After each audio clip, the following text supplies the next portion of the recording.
Paravur west cooperative ബാങ്കിന്റെ ഭരണസമിതിയിലേക്കുള്ള തെരഞ്ഞെടുപ്പ് നാളെ 28-ാം തീയതി നടക്കുകയാണ്. ആ തെരഞ്ഞെടുപ്പ് അതിന്റെ മുഴുവൻ പ്രചരണ പ്രവർത്തനങ്ങളും പൂർത്തിയാക്കി അതിന്റെ ഫൈനൽ റൗണ്ടിലേക്ക് കടന്നിരിക്കുകയാണ്. പറവൂർ വെസ്റ്റ് കോപ്പറേറ്റീവ് ബാങ്ക് ആ ബാങ്കിനെ സംബന്ധിച്ചോളം കഴിഞ്ഞ 25 വർഷക്കാലമായി കോൺഗ്രസിന്റെ നേതൃത്വത്തിലുള്ള UDF മുന്നണി ആണ് ആ ബാങ്ക് ഭരിക്കുന്നത്. വലിയ ലാഭത്തിലാണ്. 25% ലാഭവിഹിതം കൊടുത്തു പോരും. അതിനേക്കാൾ സന്തോഷപ്രദമായ സംഗതി ബാങ്ക് ക്ലാസ് 1 തസ്തിയിലേക്ക് എത്തിയിട്ടുണ്ട്.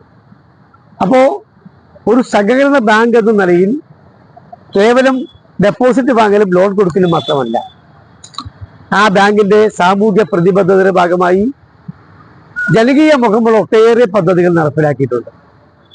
അതിനുദാഹരണത്തിന് ഓണനാളുകളിൽ 750 രൂപ വില വരുന്ന അരിയും പലവ്യഞ്ജനങ്ങളും സൗജന്യമായി നൽകുന്നു. പ്രായമായവർക്ക് സീനിയർ സിറ്റിസന് ബാങ്ക് പെൻഷൻ നൽകുന്നു.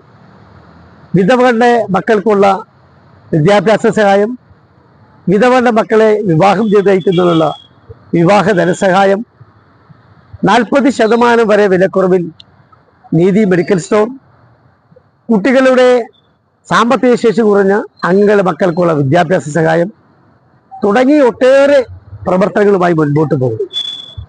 ഒരു ബാങ്കിന്റെ ഭരണസമിതി എന്ന നിലയിൽ സാമ്പത്തികമായ അച്ചടക്കം പാലിച്ച് തികഞ്ഞ സത്യസന്ധതയോടുള്ള പ്രവർത്തനമാണ് ഞങ്ങൾ നാളെ കാഴ്ചവെച്ചിട്ടുള്ളത്. അപ്പോൾ ഒരു ഭരണസമിതി, ഒരു ബാങ്ക് എങ്ങനെയായിരിക്കണമെന്ന് ഉത്തമമായ ബോധ്യം ഞങ്ങൾക്കുണ്ട്. അതുകൊണ്ട് തന്നെ മാന്യ സഹകാരികളും പൊതുജനങ്ങളും ബഹുജനങ്ങളും ഈ ഭരണസമിതിയുടെ പ്രവർത്തനത്തിൽ പൂർണ്ണ സംതൃപ്തരാണ്. സഹകരണ ജനാധിപത്യ മുന്നണിയുടെ, സഹകരണ ജനാധിപത്യ സംരക്ഷണ മുന്നണിയുടെ 15 സ്ഥാനാർത്ഥികളും വലിയ ഭൂരിപക്ഷത്തിൽ ജയിക്കുന്നത് തന്നെയാണ് അവസാന നിമിഷത്തിലെ ഞങ്ങളുടെ പ്രവർത്തനങ്ങൾ വിലയിരുത്തുമ്പോൾ മനസ്സിലാക്കാൻ കഴിയുന്നത്. അതുകൊണ്ട് തന്നെ മുഴുവൻ നല്ലവരായ ജനങ്ങൾ, നാളെ ഞങ്ങളെ സംബന്ധിച്ചോളം പറയാനുള്ളത്, ഒരു ഭരണസമിതിയുടെ കാഴ്ചപ്പാടെന്ന നിലയിൽ ജനങ്ങളോടുമായി സഹകാരികളുമായി ഞങ്ങൾ പുലർത്തിയിട്ടുള്ള ബന്ധവും ആത്മബന്ധവും, അവർ ഞങ്ങളോട് കാണിച്ചിട്ടുള്ള വിശ്വാസം, ഞങ്ങളിൽ അർപ്പിച്ചിട്ടുള്ള പൂർണ്ണമായ ബാധ്യതയും കടപ്പാടുമെല്ലാം അതെല്ലാം പൂർണ്ണമായി സംരക്ഷിച്ചിട്ടുണ്ട്.